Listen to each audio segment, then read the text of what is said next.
Salve time, tranquilidade? Hoje eu vou compartilhar com vocês um pouquinho do desenvolvimento que eu participei na construção de um arquivo PDF usando a classe FWMS Printer, tá?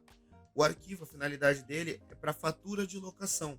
Então, supondo que você vai contratar um produto ou um serviço, mais especificamente um produto, imprime-se um contrato desse com as condições dentro dele, tá?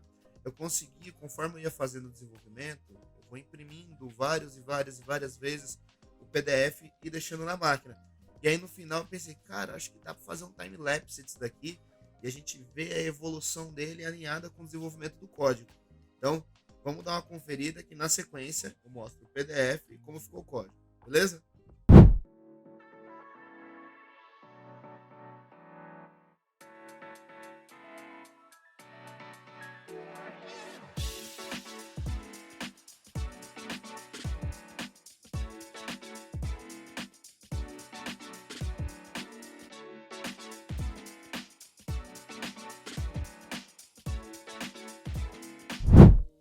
E aí, ficou da hora? Eu só tive que borrar aquele lado direito, ficou realmente o desenvolvimento dos blocos do relatório, porque como eu estava utilizando as informações com base na imagem que o cliente mandou, então ficava exatamente com os dados reais. Então, para evitar de colocar alguma informação sensível, por exemplo, e-mail e número de contato, preferi deixar aquele lado borrado, mas é legal que deu para ver todo o desenvolvimento dele ali, montando as estruturinhas, certo? Outra coisa interessante é que agora a gente vai dar uma olhada como o PDF ficou. Eu editei ele, suprimi algumas informações para a gente conseguir ver junto. E na sequência a gente vai dar uma olhadinha no código, beleza?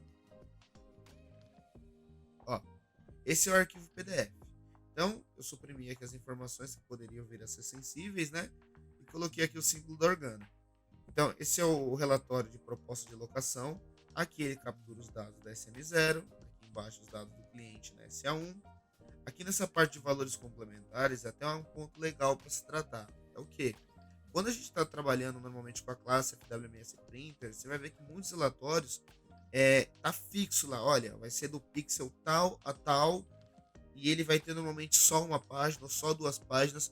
Trazer dinamismo nessa aspas responsividade para FWMS Printer acaba se tornando bem mais moroso, né? Bem mais complicado de se fazer. E aí, seguindo aqui embaixo, os itens que estão lá na tabela FPA, né? A imagem que está lá dentro do cadastro do produto. Então, essa imagem que está aparecendo aqui não é uma imagem que está fixada dentro do código. Ele vai pegar a imagem que vai estar no campo B1 bitmap, vai usar a função abstract, vai tirar lá de dentro aquela informação, aquela imagem, né? Do repositório de imagens, salvar numa pasta e aí sim ele consegue fazer a utilização. Aqui embaixo mais algumas informações que são fixas, tá? Área de observações, monoespaçada, que é mais fácil quando a gente usa campo memo para verificar, olha, tá dando certo o tamanho, cabe, não cabe, quantos caracteres cabem aqui. Então, letras monoespaçadas ajudam a gente a saber, porque se na primeira linha cabe 40 caracteres, todas as demais linhas vão caber, independente se é um ponto ou se é uma letra M, né? Questão de espaço. E aqui no final, a parte de assinaturas. Agora vamos dar uma olhada no código, beleza? Agora fazer aquele overview rapidão no fonte, beleza? Então, ó, algumas definições de constantes que eu vou utilizar aqui principalmente para alinhamento de texto, tá? Constante para definir se o diretório ele é Windows ou Linux para funcionar em ambos os casos. Setup def para eu bloquear aqui algumas coisas para que o usuário não altere, para evitar que o PDF saia desconfigurado. Definição da query aqui com os dados que vão ser utilizados, os dados que eu obtive da SM0 para não ficar chamando a função, né, se não me engano, FWSM0 útil e ficar capturando posição 1, posição 2, posição 3, eu já pego as informações direto da SM0 e renomeio as colunas aqui para não dar problema no code análise. Outro ponto legal aqui é que as colunas do tipo data, eu já trabalho com elas no formato data, com essa declaração padrão do SQL incorporado, né, esse embedded SQL, para que não tenha que ficar toda hora string to date, date to character. Então já ajuda pra caramba, tá?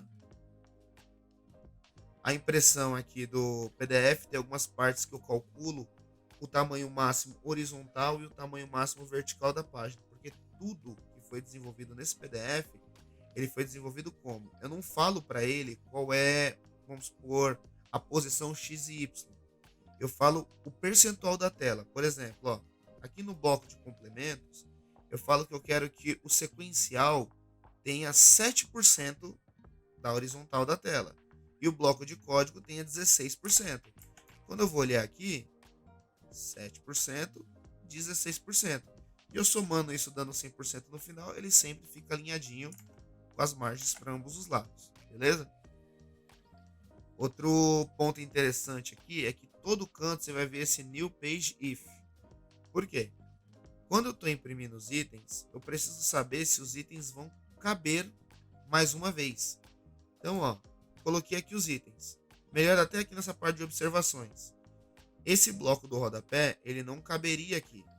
Então eu falo, olha, tem espaço para mais 5 linhas? Se não tiver, eu vou e peço para ele criar, finaliza a página atual, cria uma nova página e já coloca uma margem superior na nova página. Que é isso daqui, ó. Então já ajuda pra caramba. Outro ponto diferencial desse cara aqui é o que? As imagens que foram utilizadas, deixa eu ir lá para o bloco da função de itens, elas são as imagens que estão dentro do cadastro de imagens do próprio Proteus. Então, essa imagem que a gente está vendo aqui, ela não está salva dentro de uma pastinha e vou utilizar de lá. Não, é aquela imagem que o usuário cadastrar dentro do cadastro de produtos. Então, eu uso a função abstract, que ela vai me devolver uma imagem ou bitmap ou JPEG, mas como eu não sei qual que é, eu capturo aqui e aí utilizo ela aqui embaixo.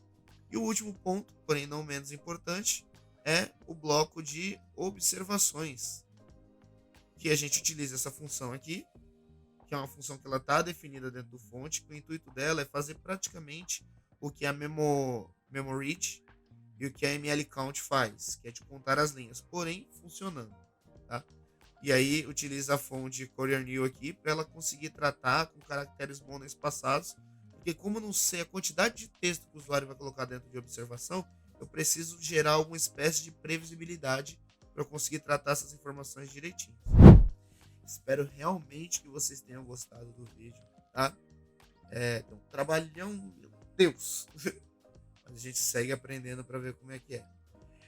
Esse código específico ele não vai estar disponível no nosso repositório. Porém, a grande maioria dos vídeos aos quais eu gravar, o código que eu utilizei, ele vai estar disponível lá. Então, se você ainda não acompanha, né, o nosso repositório lá do Organacode no GitHub, já segue lá, que hoje não tem nenhum código, mas gradativamente vamos colocar mais informação para compartilhar conhecimento com vocês, beleza?